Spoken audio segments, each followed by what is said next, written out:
Bienvenue dans l'antre de l'artiste, car oui, la cuisine est un art. Et une science, mais on va peut-être pas toujours commencer les vidéos comme ça. Pourquoi pas, il faut bien inviter le spectateur à rentrer dans notre univers, c'est le b.a.-ba. Oui, mais c'est un petit peu redondant. Redondant, bah t'es bien gentil, mais comment tu veux qu'on commence? Tu me dis même pas la recette en avance. on va faire quoi?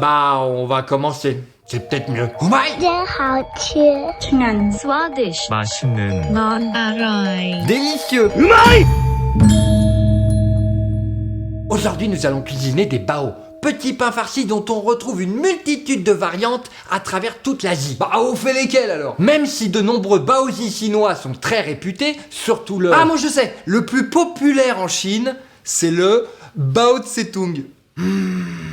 Au vu de la diaspora chinoise, on retrouve des recettes alternatives aux quatre coins du monde. c'est un peu vrai, oui. Comme par exemple en Espagne, pour déguster en guise de tapas un verre de ratafia à la main, nous avons le Bilbao. Et pour accompagner un petit décontractant sur du reggae, on a le Baobab. Baobaba cool. Non mais tu vas arrêter un petit connerie là. C'est pas drôle et en plus c'est facile, hein. Moi aussi je peux le faire. En Afrique du Nord, on a les baobabous.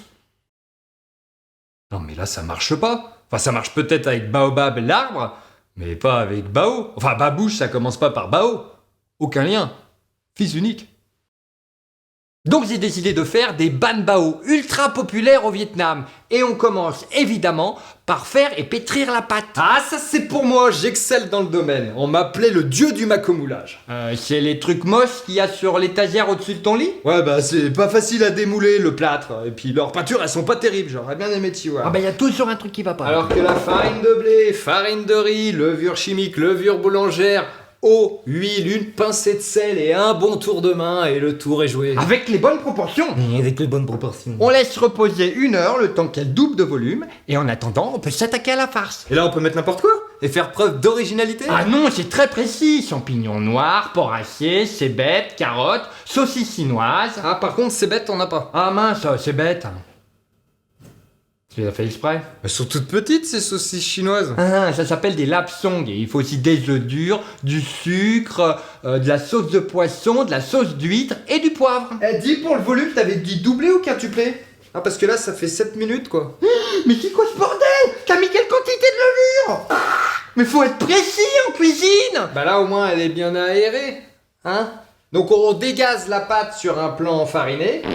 Bien comme il faut, surtout si on a mis trop de levure. Puis on fait 8 petites boules pour au final obtenir des disques bien plats. De 12 cm, 120 mm. Les disques on les referme sur de la farce de l'œuf et la saucisse et il n'y aura plus qu'à les cuire à la vapeur.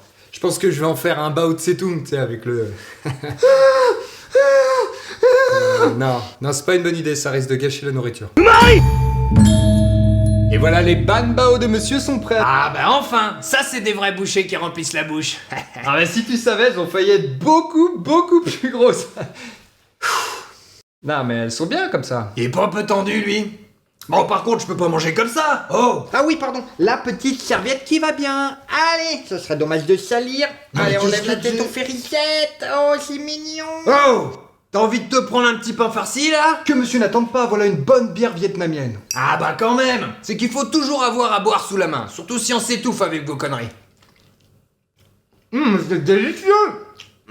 Et oui, bien entendu, même si c'est meilleur avec les bons dosages de levure. Donc c'est pour ça, n'hésitez pas à vous dégoter une bonne recette. Et si à la maison vous manquez de pain, faites-vous de la brioche. Ah non, c'est pas très drôle. À bientôt.